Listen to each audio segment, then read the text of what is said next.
Okay, hello everyone. Welcome to Liam's Lyceum. I'm your host Liam, aka Himbar. But today I also have my evil twin, special guest, Shane. And actually, when was the last time you were on the channel? I don't remember. I'm not sure. It's been a while. um, but essentially, I was going through some of my old presentations I had made and then hadn't actually put on the channel for whatever reason, and I found this one from a couple years ago. It's Austro-German expressionism rather. And I decided to invite Shannon on because, well, Shannon, tell me why I invited you. Tell everyone why. Because I am passionate about being unemployed, so I chose to study art history during my undergrad. Well, I minored in art history, and I taught it for a year at our alma mater, but in an adjunct role, and it was great. I loved it. I might be a little rusty because it's been, I don't know, over a year since I've taught. It's been closer to 2 years maybe, but either way, I like art, even some of the modern stuff. So. Yeah. Well, okay. I don't. No, I'm joking. I no, I like art. I'm not a huge fan of modern stuff. I got a fantasy and science fiction art book from a friend recently, and that's like the modern stuff I like normally, not the stuff you'd see in the academy really ever. Um, I mean, there's some exceptions to that, like Giacometti, right, is okay, I think, and then what's his face? Duchamp, I think, is a huge troll, and I appreciate him for it. But everyone else took him way too seriously. But anyways, this was actually like the tail end of the class that I was. The class was not on expressionism; it was actually on romanticism, and so we covered neoclassical art before this. Like the very beginning class, we covered romanticism, the vast majority of class, and then I had the displeasure, I will be completely honest, of talking about Austro-German expressionism at the end of class because there was nothing else left for the romantic side of things, so I didn't get to talk about any of that. And I'm going to be honest up front. This is like the beginning of the end, essentially, as far as I am concerned, with art. I don't really like it, to be completely honest. I mean, there's some impressionism's okay, I guess, but expressionism, I'm not really a big fan. Um, so, Well, but it's still representational at this period. yeah, It's I don't know. It's not as hard to like us once you get completely abstract, I think, in many ways. Although it's still not a classical genre, really. yeah, It's I don't know really how to say it. Like it's representational, but it is right. starting to get abstracted. But you can still recognize mostly what you're looking at. So it's doable, right? Like there's a fair amount of people that like this stuff, but that really don't care for lots of stuff that comes after it. Um, or at least it sounds like for you, you don't hate this as much as the other stuff, but you still don't really like it. Sorry, my child is talking to me through the door. Um, I get this is what happens when I don't record at night. Yeah, I don't know. Actually, this is the reason I invited you on because I don't like it. I'm not a fan, and so I wanted some of it's okay actually. So some of the pieces we go over are okay. I just think broadly speaking, right? Because if you were to say neoclassical painting, right? Broadly speaking, yeah, I'm down, right? Broadly speaking, Baroque is great, right? But broadly speaking, expressionism is uh, not great. But I didn't want to just be completely hating on it, and I thought you could do a better job of that, giving us some nuance with the thoughts. So we can get right into it though. And so first, just some themes, I guess. So we have the Brica, I think, Brica. And this is kind of like a school from around 1900 to 1915. The thoughts are kind of forward to the future. It's not futurist, but forward to the future, out with the old, out with the academic, out with the bourgeoisie themes and stuff. Um, and so it does focus on spirituality, folk traditions, which is interesting because I think that is still romantic in a sense. But you go further on, you're just going to get axe the folk stuff, right? But expressionism still has it at least. Then the inner psyche, expression of emotion. And it does have a sense of exoticism, particularly some of these artists liked the art from Africa and Oceania. And there's also an art group based out of Dresden. So, any thoughts on this, Shaman? Yeah, I mean, so it's funny because I think most Westerners tend to be absolutists. I mean, we're absolutists in our theologies, in our philosophies, just how most things go, and we're very absolutist when it comes to our taste. And I think Expressionism tries to get away from that in some regards. So I can appreciate it. There are things like, to the Western mind, to the neoclassicists especially, what's there to like about more primitive African and oceanic art? You know, I actually really enjoy African and oceanic art. Perhaps that's because I have a irrational love of the Maori in New Zealand, and I was a missionary in West Africa for a couple of years, so I've been exposed to that as well. But I quite like it. And the inner psyche stuff, that's kind of just like a Western canon in this regard too. It's just, Freudian stuff. But I can understand the expression of emotion. But a lot of art is expressive of emotion. Maybe not the neoclassical stuff so much, but you get that in the Romanticism anyway. But the folk traditions too, I actually really like that as well. A lot of art that doesn't make it to that the Academy upholds. There's a lot of folk art. Now, of course, the Academy is going to uphold this, and it's not really folk art, even if it's inspired by it. But I think there's a lot of value, I guess you could say, for those lowbrow arts, and at least in some regards, they're trying to show that. So I can appreciate that. Yeah. Well, thank you for your nuance, sir. That's why you're here. And I think there is some appreciation to be had for simpler things. I mean, I do like medieval art, for example, and especially the early medieval stuff is really not that impressive in a lot of ways, right? So, so there's that. I mean, I can still appreciate that stuff, right? But I also have a better understanding of what is behind the art, right?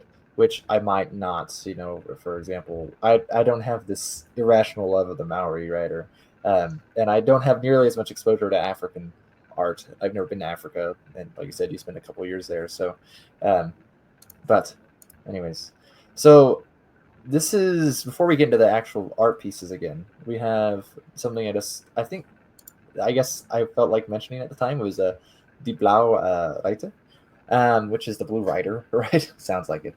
1911, 1914, which is a, again, like, kind of an art group, but not really. That's the bottom point there. It's more loosely formed.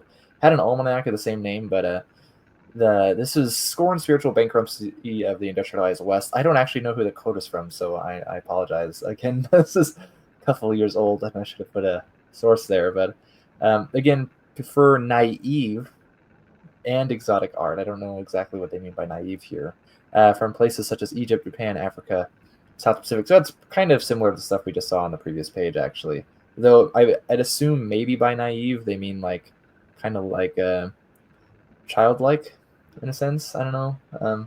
Yeah, generally speaking, that's probably the best synonym to think of when they say naive.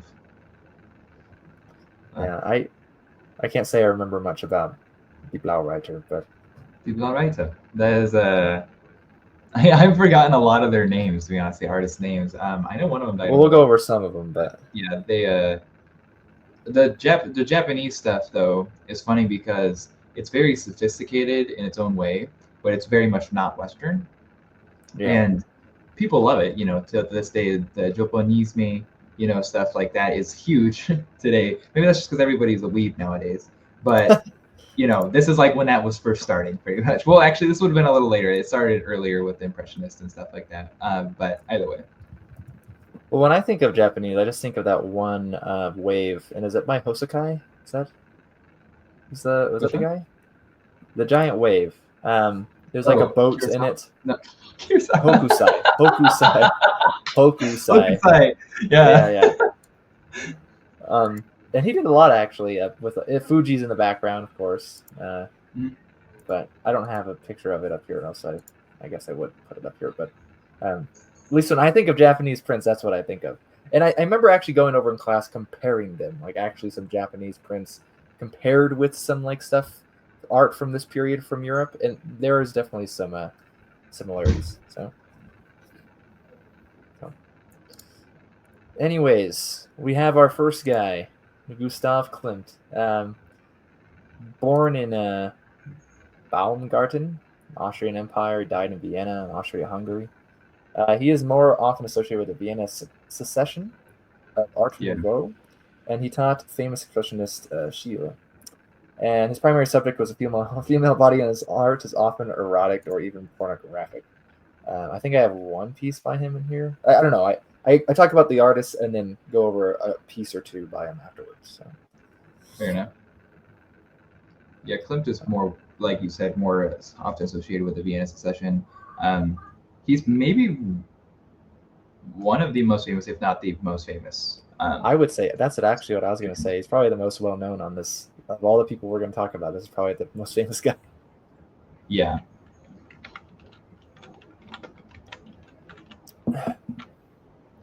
So and a lot of his stuff is rather erotic and pornographic. I think I only have one on here of his, and it's not, but it's one of his more famous pieces as well.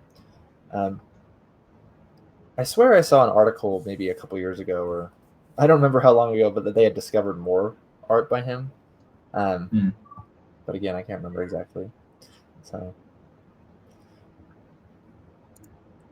but we're getting our first representative, and it's on the Austrian side of the Austro-German thing. So, do you have any more tidbits of lore about Klimt, or should we go into one of his art pieces? I mean, I don't know a crazy amount about him. I have a book on him that I never read, but nice. It's massive. It was one of those big Taschin ones. Oh, yeah. But he's famous for lots of his like ones that are erotic. The gold seems to repeat a lot. His most famous work, which might even be the one you have in here, The Kiss, is probably, I don't remember actually. Quite recognizable. But yeah, he did more than just he did more than just painting. He did a lot of he did some mural work and stuff like that too. Like he was heavily involved in the Vienna scene. But he's interesting. I one academic book I read. It's been a few years, so I need to reread it, but I don't have it. It's in storage. But one chapter was dedicated to Klimt, so he's quite dynamic. In fact, I think his style is kind of nice. To be honest, I actually kind of like his style. It's just I don't really care for lots of the subject matter of lots of his work. Yeah, I think a question personally for me is that with every one of these art pieces is, could I hang it on a wall in my house? Maybe not where, right? Maybe some of them would go in the restroom or something like that, right? But like I wouldn't hang this on my wall, just to be completely honest. Like The Kiss, it's not bad, okay, right? It's like her face is probably the best part, right? It's actually rather defined, I would say, right? It's his neck that's really close to her face that it really does. Just like anytime I look at him, like, yeah, this is not something that would ever go on my wall. But yeah, it's a very, very gold, lots of gold here. So, well, it's colorful. It's kind of pretty. Like her face seems to be in focus. That's for sure. It almost seems kind of strained. It almost reminds me of, speaking of romanticism, like William Blake's art. In some regard, I never had that thought till just now looking at it. But yeah, I can see that. Either way, it's not. This is also one of his more mild works. So. Right. Yeah. But it's not terrible. I like a lot about it actually. I mean, like the color is very extreme in the background, I'd say, and this is a lot of bright colors down here, and her dress is pretty nice. I mean, her legs and feet are really I would say really most body parts besides his neck and whatever her hand is doing up here are actually, they look very different actually than the rest of the painting, right? They actually look more on the realism side of things, besides again whatever is going on with his neck and stuff. So, but I don't know. This would not pass. This does not pass. Hang on the wall for me. I don't really have any other thoughts. So. No, that's fair. I don't know how long your presentation is, so I don't know if it should take too much long jabbering. Yeah, we should probably go through these because Shane and I have something to do after this. So, there's another one by him. Okay, Rose Bushes Under the Trees. I do think if I were to first off, it's not defined enough, I think, for me to hang this on my wall. It's just kind of too confusing. Um, like at least when I look at it, my eye is drawn up here, right? It's not drawn to the rose bushes that the title has. It's drawn up here, and it's like kind of like it's really hard to tell where this tree ends, right, and Yeah. where the other trees begin. Which is fair when you're going into looking at like a picture of trees, obviously, right? You know what I mean? But it's just like just kind of hurts. Just kind of hurts to look at. It doesn't hurt to look at trees in real life, right? In my mind. So, yeah. Any thoughts on this one? Yeah, I mean, it just almost seems like a blanket. It's not a lot of contrast, and I don't know if I really like it because of that. Yeah. Because you know what you're looking at, generally speaking, but it's like almost headache-inducing. Right. Yeah. No, Not I agree really with that. appreciating it for its beauty or artistic quality in that regards. Like was because kind of like the Klimt, the last one we saw with Kiss, he kind of does these weird like patterns, like their backdrops, blankets, and then he puts like a more realistic figure on top of it, and they stand out. It pops really well.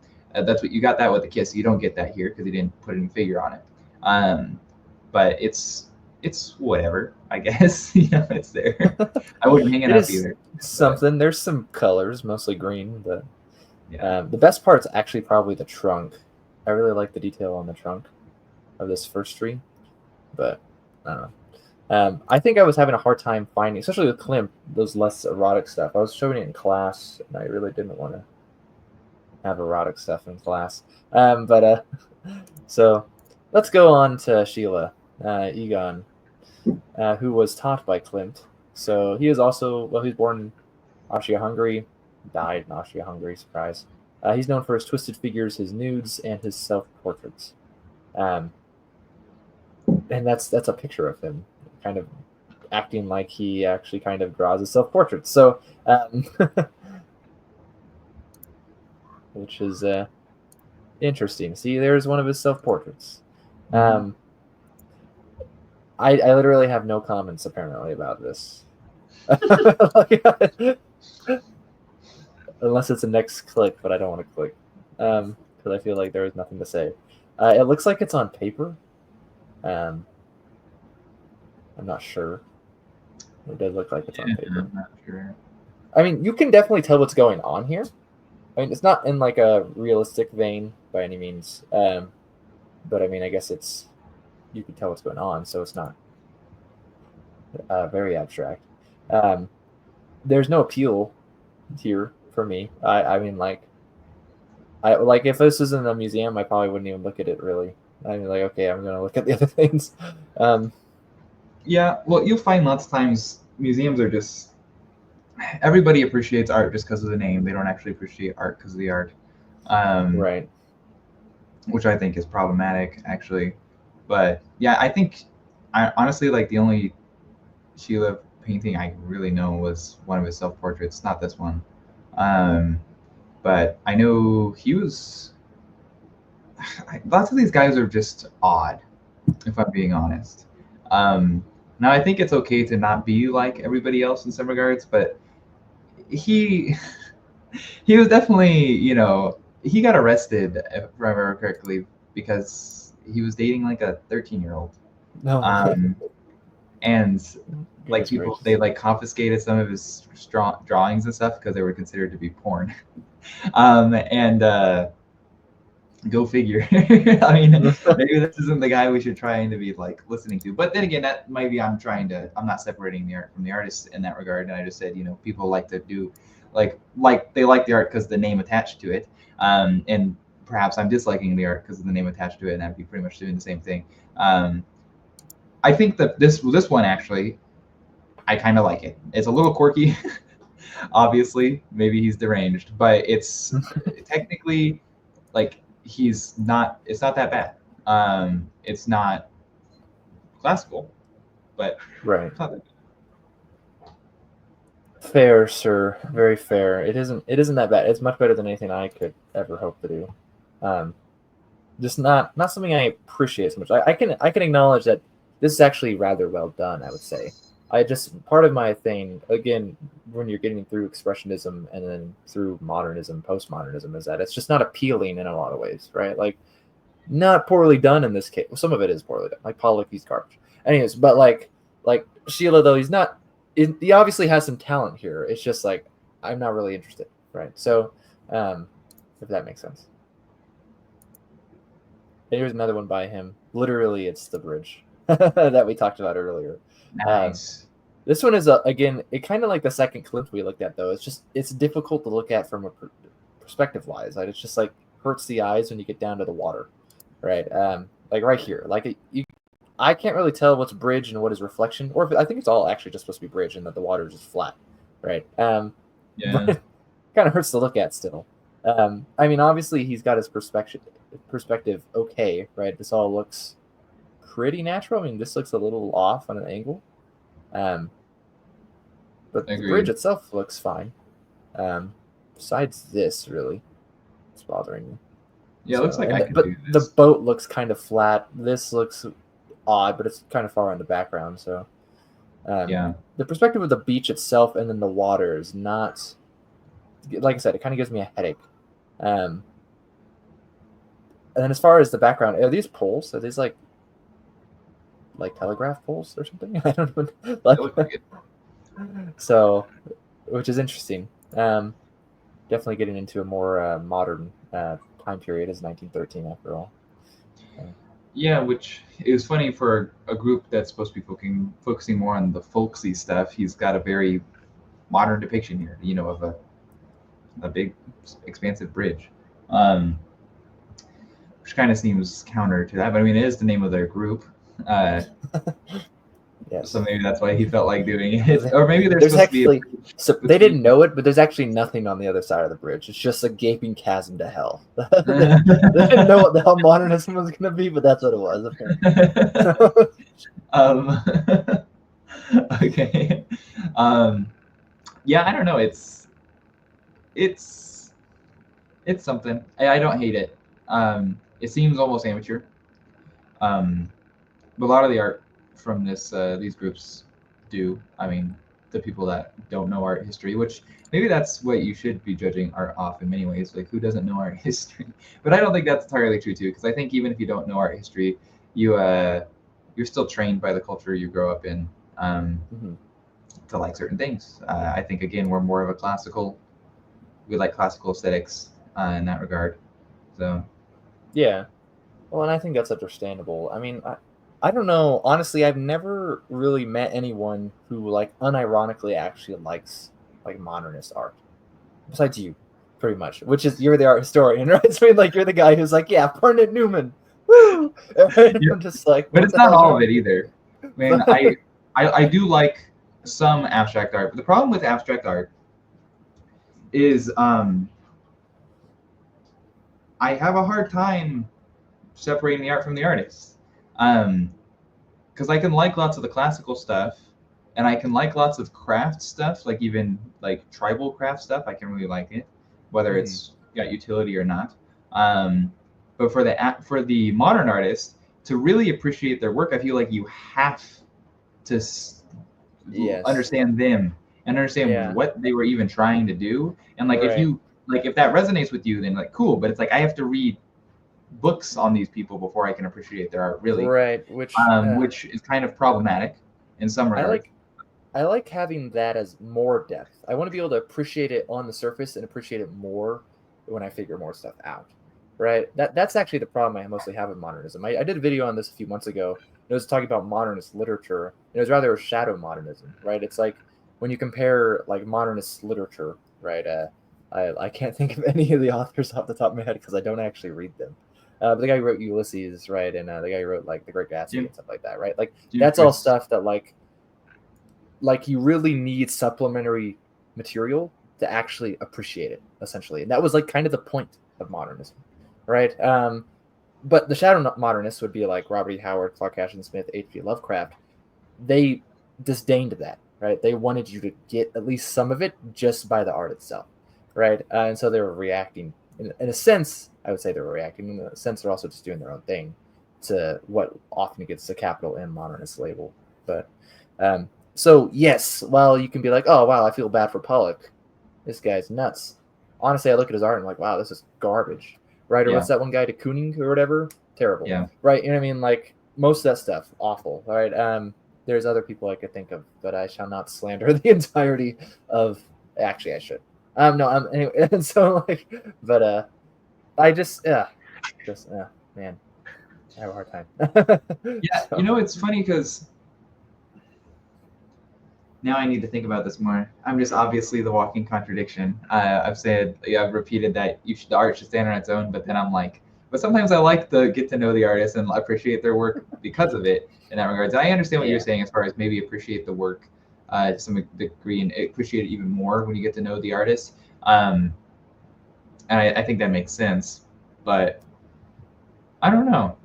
It's curious because I'm not just gonna stop liking Barnett Newman because I love Barnett Newman, you you know. should. And in many ways, You I think should. it's because I like the man himself. I really appreciate Uh-huh. him, and so I'm willing and open to liking his work. Uh, which I mean, art Yeah, isn't necessarily people, and it's not always exact. It's not really. I don't even know if it's really an extension of the artist in some regards, and I wouldn't really say it's like a reflection of their worldview. yeah. I, I think it's I just an expression almost, right? Whatever. And I think that has a tendency to change. Um, but anyways, continue. I'm glad to have you on here though, because otherwise it'd yeah. literally be me Well, going through these slides hating on each one and like well, I've been next. for for one of my papers I'm trying to write for my semester, the end of my semester.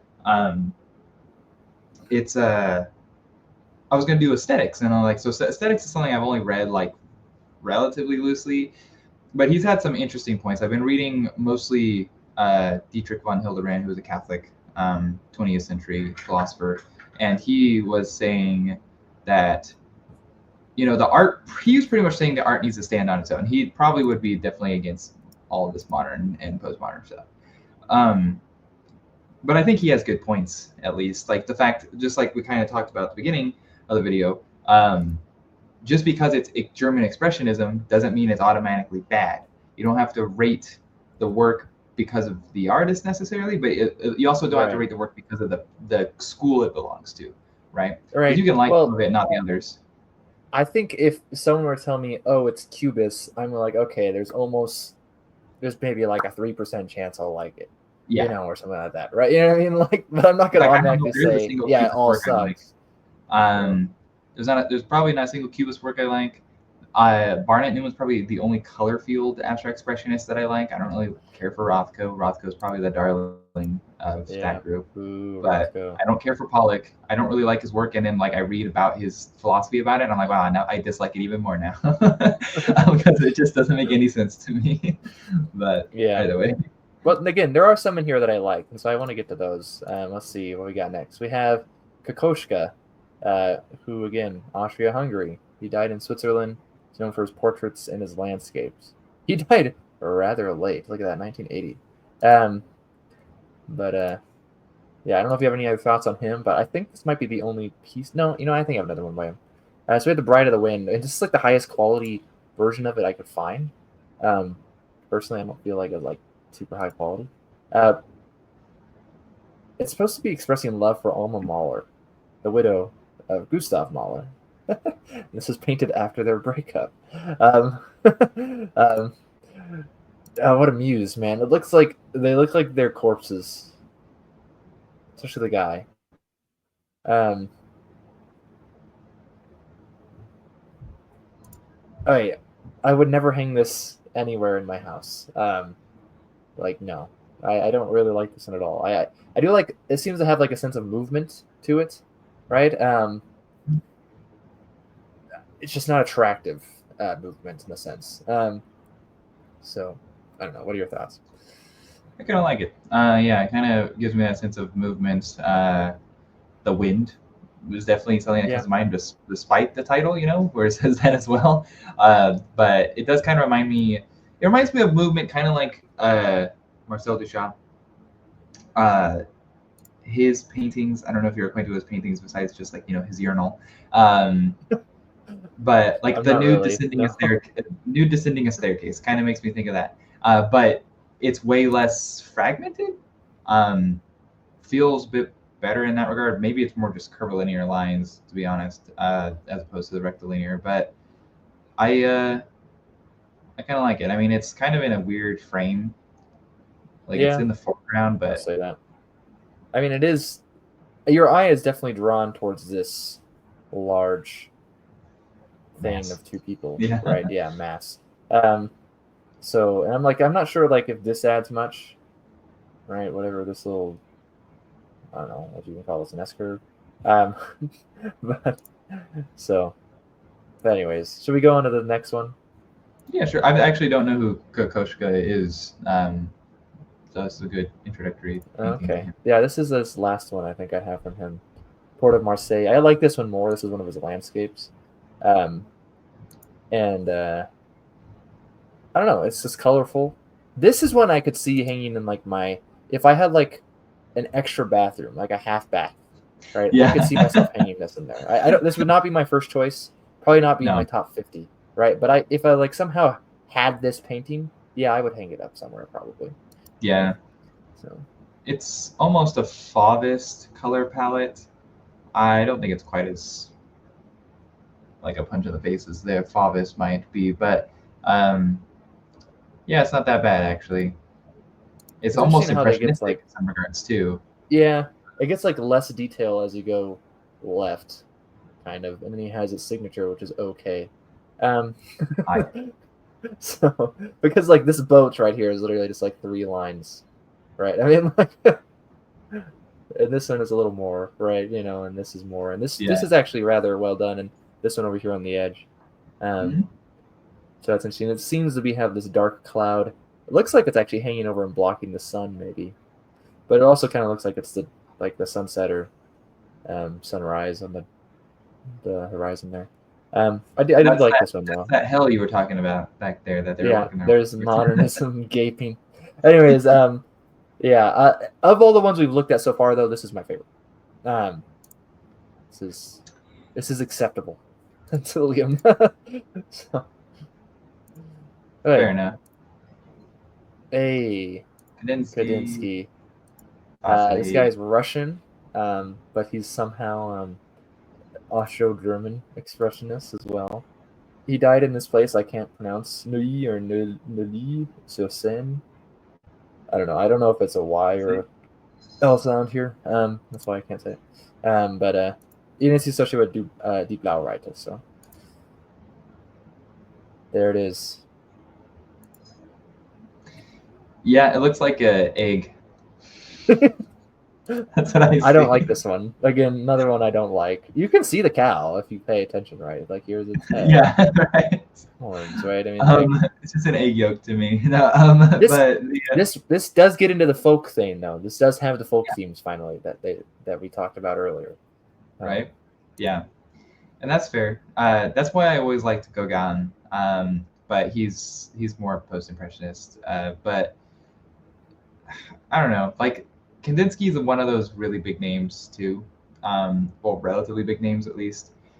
And Yeah. his stuff just doesn't really do it for me in many regards. I don't know this one, but it's It's the not cow. terrible. So I don't it's really the like it, foreground's but okay, I yeah, guess, but the background, everything else is really kind of a jumble. yeah, that's what I was gonna say. The foreground is fine. The background, not so much. You can tell there's like buildings over here, right above the rump of the cow.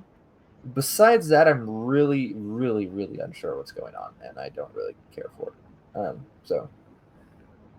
I mean, obviously, this is a woman milking said Mhm. cow, right? So I mean, foreground, you said fine. Do you have any other thoughts on this one? I think we probably have another one from Kadinsky, but I'm not sure. Not really, no. Okay, I don't. That's it. Oh yeah.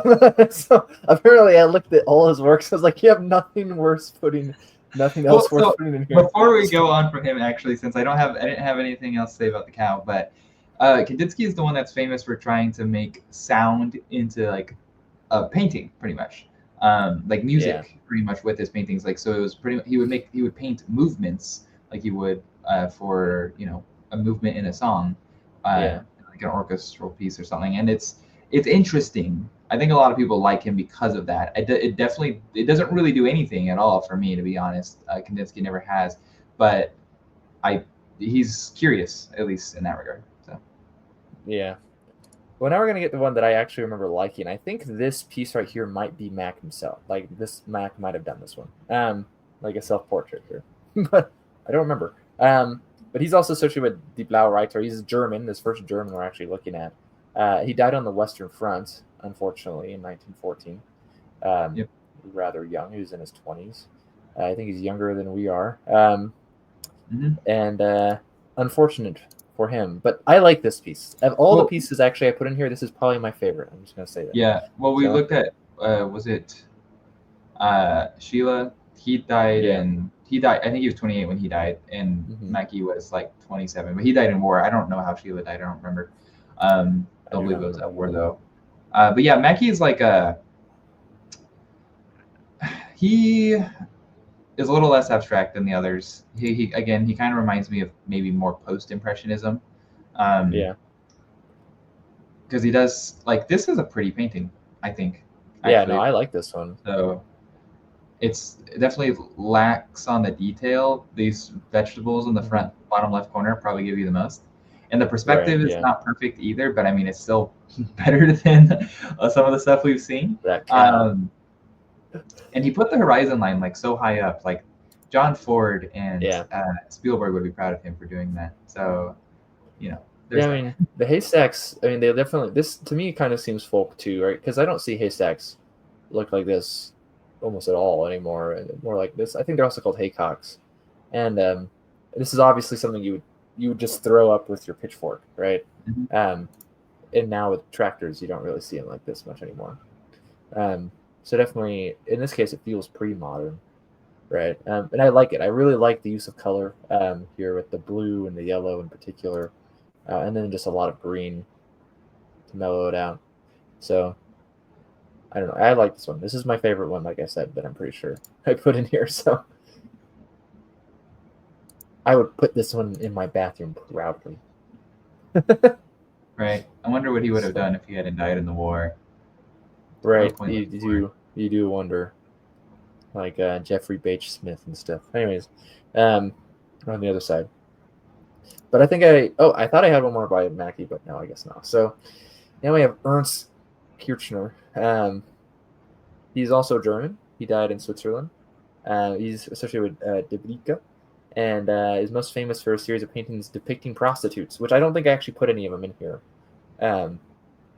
They're like really like tame as far as like today's standards of like, I mean, you get just paintings that are like straight up naked people, right? And you'd see that even before this time period, right? But I think like they're prostitutes, right? But they look pretty much fully dressed, like like at least by today's standards. So I think this might be the only one I have in here of his. I can't remember. Interesting. Yeah, I think you were trying to pick the ones that you liked the most. Yes. Yeah, that's exactly what I was doing. So. Well, because from when I think of Kirchner, he mostly did, maybe not mostly, but what I know him for was he mostly did crowded streets and like Dresden and stuff like that. And it's quite different than this. This is a bit more like Macke. Oh yeah, this is definitely one I liked more. I didn't really like most of the Kirchner stuff I looked at. Well, yeah, so the crowded streets one, if anything, they're okay. I mean, they give you an idea of his style, which I don't think is terrible. They are very claustrophobic, almost overwhelming. Like it's kind of, I think, meant to, portray urbanized and industrialized society as not the best necessarily, which I can kind of agree with. So I mean, I get it. They're just not. They're not fun paintings, And painting doesn't necessarily have to be fun, but it's kind of claustrophobic is the word I use. Yeah, right. That's a good way of putting it. And some of the stuff was like kind of against industrialization, anyways, and which is a carryover of Romanticism, I'd say. I mean, and this is the reason I actually put this one in here is because it reminded me more of Romantic themes. Is that you can see like the smallness of these humans, right, in the face of nature, right. I don't think the art itself is really all that impressive. Personally, it's mostly green, and it's like just kind of okay looking, right? I mean, so, but yeah, I would again, like you said, this is normally not what you're gonna find when you look up Kirchner. You're, but this is one I actually really like more. So, and this might be like a stream down here. I was always like not really sure of like a really small stream. Oh, it's like commitment. So, but yeah, any other thoughts on this one? The Bohemian Forest Lake? No, I don't want to take too long. Yeah, we're leaving Sean hanging. Oh, is that it? Okay, that's it. I had questions for the class, so I could address these. We don't need to answer these, Shannon, but address them to the people watching, which are, of course, thousands. But what holdovers or continuations do we see of romantic themes? We kind of talked about that already anyways. Is it pleasing to look at? We talked about that a lot. And then, can you be more expressive the more abstract you are? Which maybe I'd like to hear your opinion on, actually. But and then how does color express emotion as well? So these are good questions. Good job, Liam. One thing to think about with art history is that art's always in conversation with other art. Like literature, everybody's in conversation with Tolkien if you write fantasy, is pretty much, and stuff like that. The artists, visual artists like painters and stuff, they're always in conversation with other artists. And whether it's a complete rejection or embracing a lot of their aspects. And so, I mean, obviously they embraced some of the things that Romanticism was going for with some of these themes, but they added some other ones, because rather than just Romanticism didn't like the industrialized stuff, but they just avoided depicting it. Well, these guys are sometimes just straight up depicting it. Obviously you can tell they don't like it, just like Romanticists wouldn't like it, but they're actually showing it. Is it pleasing to look at? I mean, it's definitely more abstract. That goes in with the next question. And I think some of the paintings are nice. I don't think every painting needs to be perfectly representational or realistic. I tend to think my favorite paintings probably are. Like they are either completely representational or they're not at all, really. And they're more designed in that regards. Like I love like lots of Maori motifs and stuff like that, like the koru and the patterning pretty much. But this stuff kind of in the middle, can it be more expressive?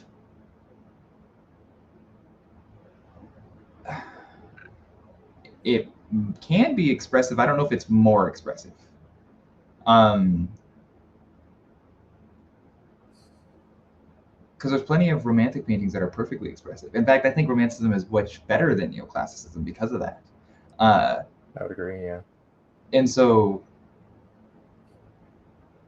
abstraction doesn't necessarily mean more expressive. If anything, it's expressing my confusion sometimes, because like when you look at a Kandinsky, it's like, it's confusing. I don't know what I'm supposed to get out of it half the time, or 99% of the time.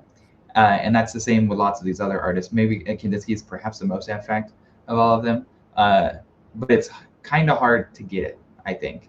And there might not even be anything to get. Like Pollock is one of the most abstract and perhaps maybe the most famous abstract artists, and I don't think there's anything there.